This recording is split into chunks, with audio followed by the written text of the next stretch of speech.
भीष्म पितामह, ये नाम सुनते ही दिल में एक अजीब सी शक्ति आ जाती है। वीरता, त्याग और अटूट वफादारी। भीष्म पितामह इन सब के प्रतीक थे। कितने साल जिए वो, ये एक रहस्य है जो कहानियों में छुपा हुआ है। कोई कहता है वो 2 पीढ़ियां देख कर गए, तो कोई कहता है 3। लेकिन एक बात पक्की है, उनका जीवन धर्म और नेकी का एक उदाहरण था।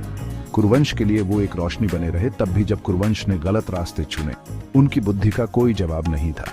दुश्मन भी उनसे सलाह मांगने आते थे। उनका जीवन खुशियों और गमों से भरा हुआ हमें कर्तव्य, त्याग और सच्चाई के प्रति समर्पण का असली मतलब सिखाता है। आज भी उनकी कहानी लाखों लोगों को प्रेरित करती है। हमें याद दिलाती है कि असली ताकत सिर्फ शरीर में नहीं, बल्कि इंसान के चरित्र में होती है। भीष्म कोई आम इंसान नहीं थे। उनका जन्म ही दिव्य था।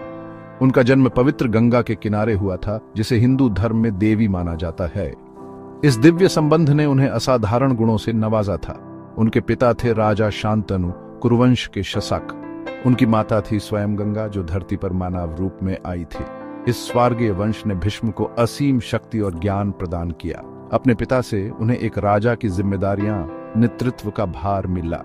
अपनी माता से उन्हें स्वर्ग का आशीर्वाद मिला, किसी भी मुश्किल का सामना करने की क्षमता मिली। भीष्म का जन्म पार्थिव और दिव्य का मिलन एक महानायक के आगमन का सूचक था, एक ऐसे योद्धा का जो महानता के लिए बना था। उनका जीवन उनकी अद्वितीय विरासत का प्रमाण होगा, वीरता और त्याग की गाथा होगी। भीष्म को अष्टवसुओं ने शिक्षा दी थी, जो स्वर्ग के देवता थे। उन्होंने भीष्म को युद्ध और राजनीति में अतुलनीय कौशल प्रदान किया। वो एक महान धनुर्धर बने, एक ऐसे योद्धा जिसका कोई सानी नहीं था। लेकिन उनकी ताकत सिर्फ युद्ध तक ही सीमित नहीं थी। उनके पास असीम मानसिक बल था, मन की शांति थी, जो उनके पिता राजा शांतनु के प्रति उनकी गहरी भक्ति से उत्पन्न होती थी। अपने पिता के लिए उनका प्यार निरपेक्ष था, अटूट था। वो अपने परिवार के प्रति अपने कर्तव्य को अपना पवित्र धर्म मानते थे, एक ऐसी जिम्मेदारी जिसे उन्होंने अटूट समर्पण के साथ निभाया। ये अटूट भक्ति या पुत्र प्रेम भीष्म की आंतरिक शक्ति का स्रोत था। यही वो ताकत थी जिसने उन्हें अपने पिता की खुशी के लिए सबसे बड़ा त्याग करने की ताकत दी, राजगद्दी का त्याग करने की ताकत दी।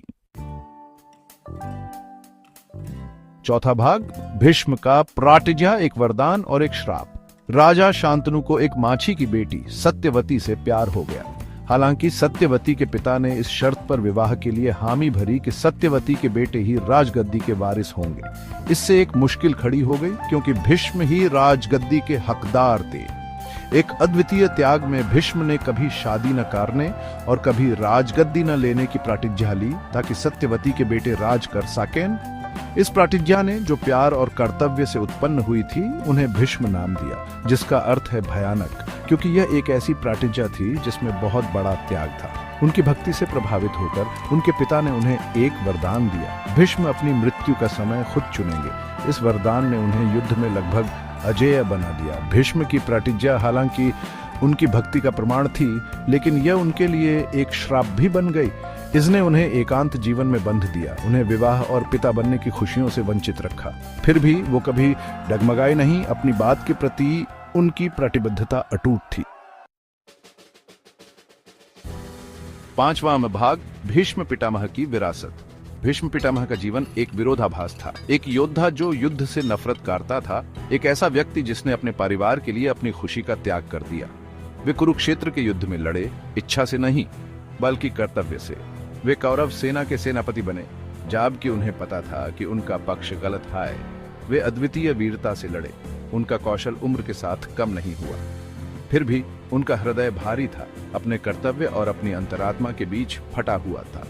यहाँ तक कि अपने अंतिम क्षणों में अनगिनत तीरों से बिंधे हुए भीष्म ने जीवन, मृत्यु और धर्म के बारे में बहुमूल्य ज्ञान दिया। उन्होंने अपने नश्वर शरीर को तब छोड़ना चुना जब सूर्य उत्तर दिशा में था। हिंदू मान्यताओं के अनुसार एक शुभ समय, भीष्म पितामह की विरासत समय से परे ही। वे सत्यनिष्ठा, त्याग और अपने वचन के प्रति अटूट पालन के शाश्वत प्रतीक बने हुए हैं। उनका जीवन हमें सिखाता है कि सच्ची ताकत शक्ति में नहीं, बल्कि धार्मिकता में है। विपत्ति के सामने